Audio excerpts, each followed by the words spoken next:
Kainata hükmetmeyi, insanlığı yönetmeyi Siz mi iyi bilirsiniz, yoksa yaratan Allah mı? Nefisleri ıslah eden bir düzeni yaratmayı Siz mi iyi bilirsiniz, yoksa yaratan Allah mı? Siz mi iyi bilirsiniz, yoksa yaratan Allah mı? Rabbi göğe hapsedene, yeryüzü bizim diyene, insanlığa zulmedene biz karşıyız, biz karşıyız.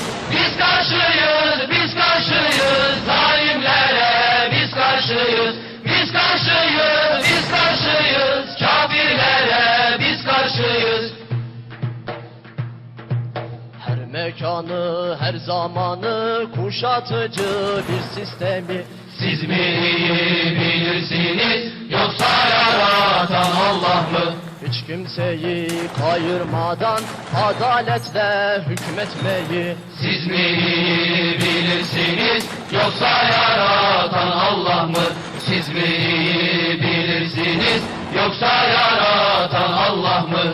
Kur'an'a çağ dışı diyen, kendisini ilah sayan, davamıza engel olan kafirlere biz karşıyız.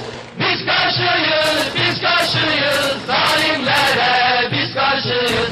Biz karşıyız, biz karşıyız, kafirlere biz karşıyız. Madem yeryüzü Allah'ın, onun dediği olmalı. Siz mi bilirsiniz, yoksa yaratan Allah mı? Madem herkes 90 aciz, insan haddini bilmeli. Siz mi bilirsiniz, yoksa yaratan Allah mı? Siz mi bilirsiniz, yoksa yaratan Allah mı? Rabbi göğe hapsedene, yeryüzü bizim diyene, insanlığa zulmedene biz karşıyız, biz karşıyız. Kur'an'a çağ dışı diyen, kendisini ilah sayan, davamıza engel olan kafirlere biz karşıyız.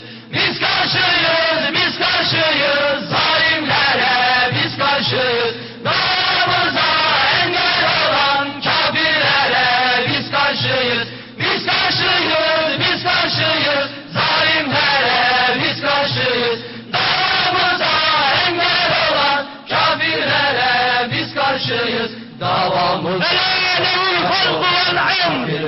Dikkat edin!